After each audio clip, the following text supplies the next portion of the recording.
wabarakatuh. Halo semuanya, welcome back to my YouTube channel. Nah, ada istilah patah nih mengatakan, tak kenal maka tak sayang, yang sayang belum tentu jadian. Nah, izinkan saya memperkenalkan diri dulu ya teman-teman. Perkenalkan, nama saya Sri Gustiani dari kelas 1C Program Studi Pendidikan Ekonomi Fakultas Tarbiyah dan Perguruan Universitas Islam Negeri Sultan Syarifah Riau. Nah, singkat cerita nih teman-teman, bahwasannya video ini merupakan video pertama saya di channel YouTube ini, dan juga ini pertama kalinya saya mengupload video pembelajaran di channel YouTube ini. Nah, jadi saya mengharapkan kepada teman-teman sekalian ya untuk subscribe, like, comment, and share. Dan tentunya saya juga mengharapkan kepada teman-teman sekalian untuk memberikan saran dan kritik terhadap video ini. Nah, nggak usah nunggu lama-lama lagi ya. Yuk, mari kita simak video pembelajaran berikut ini. Oke guys, tetap stay di sini ya. Nah, di video kali ini saya akan membahas mengenai perilaku konsumen BBM bersubsidi berdasarkan teori perilaku konsumen dan faktor-faktor yang mempengaruhi perilaku mereka. Nah, sebelum itu di sini saya akan memaparkan latar belakangnya terlebih dahulu ya teman-teman.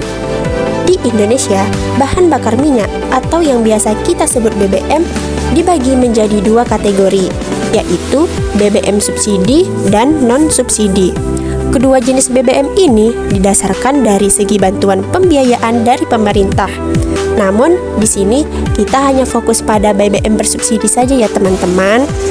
Nah, BBM subsidi ini adalah bahan bakar minyak yang dibantu oleh pemerintah.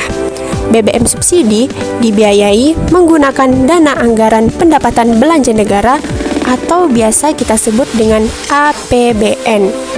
Nah, BBM subsidi tidak diberikan untuk seluruh jenis bahan bakar. Nah, di sini kita sebut saja BBM subsidi itu adalah Pertalite. Nah, adapun penjualan dari BBM subsidi dibatasi dengan kuota dan hanya bisa digunakan oleh konsumen dari kalangan tertentu. Tapi tidak dengan kenyataannya ya teman-teman. Nah, terkait dengan harga jualnya sendiri, BBM subsidi dijual dengan harga yang lebih murah dari harga pasaran, di mana harga penjualan BBM subsidi akan ditentukan oleh pemerintah. Adapun rumusan masalah saya pada kali ini yaitu bagaimana sih perilaku konsumen BBM bersubsidi berdasarkan teori perilaku konsumen dan faktor-faktor apa saja yang mempengaruhi perilaku mereka. Nah, untuk tujuannya sendiri sudah jelas nih untuk menjelaskan perilaku konsumen BBM bersubsidi berdasarkan teori perilaku konsumen dan faktor-faktor yang mempengaruhi perilaku mereka. Tinjauan pustaka saya pada kali ini yaitu membahas mengenai definisi perilaku konsumen. Perilaku konsumen adalah perilaku yang diperlihatkan konsumen untuk mencari, membeli, menggunakan, mengevaluasi, dan menghabiskan produk atau jasa untuk memuaskan suatu kebutuhan. Selanjutnya ada nih yang namanya teori perilaku konsumen. Di sini saya menggunakan teori psikologis. Nah, perilaku konsumen dilihat sebagai suatu hal yang dipengaruhi oleh kekuatan-kekuatan lingkungan di sekitarnya dan di dalam dirinya sendiri. Oke guys, selanjutnya itu ada yang namanya teori sosiologis. Ada yang pernah dengar atau udah tahu apa itu teori sosiologis?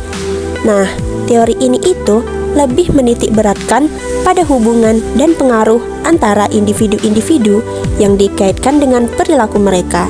Nah, jadi di dalam teori ini itu lebih mengutamakan perilaku kelompok daripada perilaku individu itu sendiri. Oke guys, selanjutnya di sini saya mengambil landasan teori mengenai faktor-faktor yang mempengaruhi perilaku konsumen. Nah, di sini yang pertama saya mengambil faktor budaya.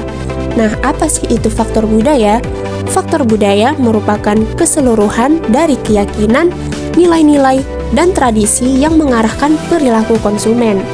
Nah, budaya membentuk perilaku konsumen pada segmen pasar tertentu.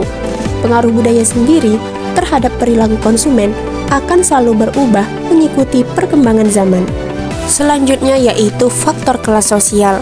Nah, kelas sosial sendiri adalah pembagian anggota masyarakat ke dalam suatu hierarki status kelas yang berbeda sehingga para anggota setiap kelas mempunyai status yang sama, dan para anggota kelas yang lainnya mempunyai status yang lebih tinggi atau lebih rendah. Nah, konsumen yang berasal dari kelas sosial yang berbeda akan memiliki perilaku yang berbeda. Selanjutnya, karena faktor keluarga.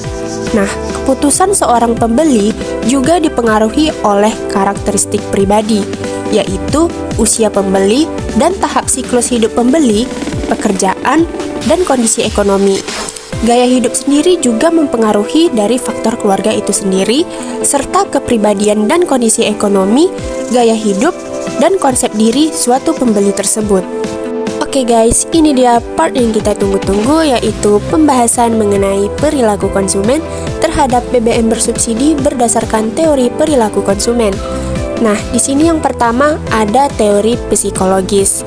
Nah, berdasarkan teori psikologis, perilaku konsumen BBM bersubsidi ketika kehabisan bahan bakar dengan keadaan dan kondisi uang yang hanya dapat membeli bahan bakar BBM bersubsidi, kemudian muncullah dorongan dari dalam diri individu tersebut untuk membeli BBM bersubsidi sesuai dengan kebutuhannya.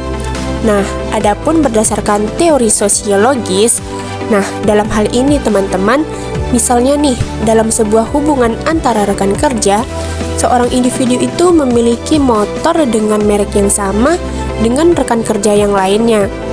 Nah, yang tadinya si individu memakai bahan bakar misalnya nih, non-subsidi, lalu dia melihat rekan kerjanya memilih BBM bersubsidi sebagai bahan bakar. Nah, akhirnya dia pun ikut juga nih membeli BBM bersubsidi sebagai bahan bakar karena adanya faktor sosiologis tadi. Nah, oke guys, selanjutnya kita beralih ke faktor-faktor yang mempengaruhi perilaku konsumen BBM bersubsidi.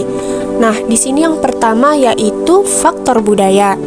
Nah, dalam hal ini, perilaku konsumen BBM bersubsidi cenderung mengarah pada penggunaan Pertalite atau BBM bersubsidi dibandingkan dengan Pertamax karena harganya yang lebih murah, dan walaupun nih ya teman-teman, ketika untuk mendapatkannya itu harus rela mengantri. Nah, ini nih termasuk budaya orang Indonesia kan, dimana budaya orang Indonesia itu suka dengan hal yang murah-murah dan kemampuan daya belinya itu tidak ada. Nah, oleh sebab itulah faktor budaya mempengaruhi perilaku konsumen bersubsidi. Selanjutnya yaitu faktor kelas sosial.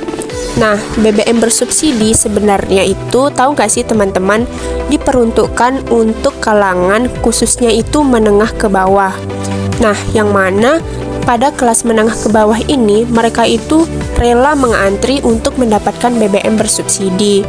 Nah, untuk kalangan yang menengah ke atas itu sebenarnya mempunyai kesadaran bahwasannya BBM bersubsidi ini diperuntukkan untuk kelas menengah ke bawah, dan juga untuk kelas menengah ke atas ini kan dia mempunyai kendaraan yang mewah.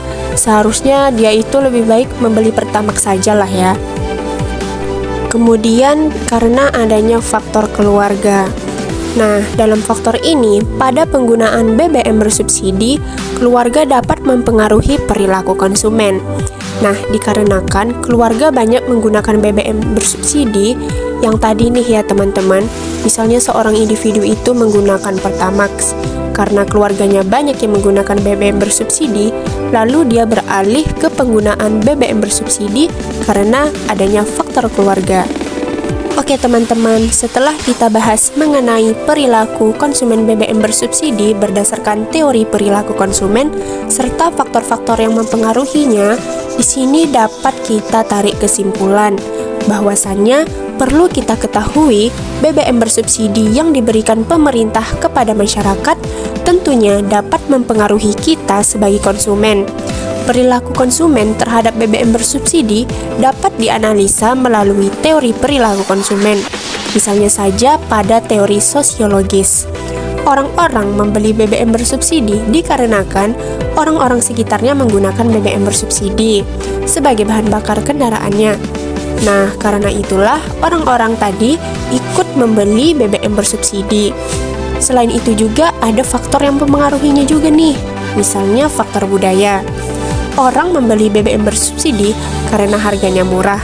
Nah, sehingga mereka rela mengantri untuk mendapatkannya demi memenuhi kebutuhan. Lalu ada saran juga nih. Nah, adapun saran dari penulis yaitu di sini menyarankan kepada pemerintah untuk lebih teliti lagi dalam memberikan BBM bersubsidi agar tepat sasaran. Nah, untuk masyarakat, gunakanlah BBM bersubsidi ini sesuai dengan kebutuhan ya. Nah, sampai di sini dulu ya teman-teman video pembelajaran kita pada kali ini. Semoga apa yang saya sampaikan dapat bermanfaat serta menambah wawasan dan pengetahuan teman-teman sekalian. Dan juga di sini saya memohon maaf apabila dalam penyampaian materi masih terdapat kekurangan. Karena yang namanya manusia tentu tidak luput dari yang namanya silap dan salah. Dan di sini juga saya masih proses belajar ya teman-teman. Jadi harap maklum ya. Dan juga diingatkan kepada teman-teman sekalian untuk like, subscribe, and comment ya. Dan jangan lupa share ke teman-teman, ke kerabat, atau ke keluarganya. Karena tugas ini butuh banget nih like dan subscribe-nya untuk penilaian. Nah, maka dari itu saya akhiri. Wassalamualaikum warahmatullahi wabarakatuh. Sampai jumpa di video berikutnya.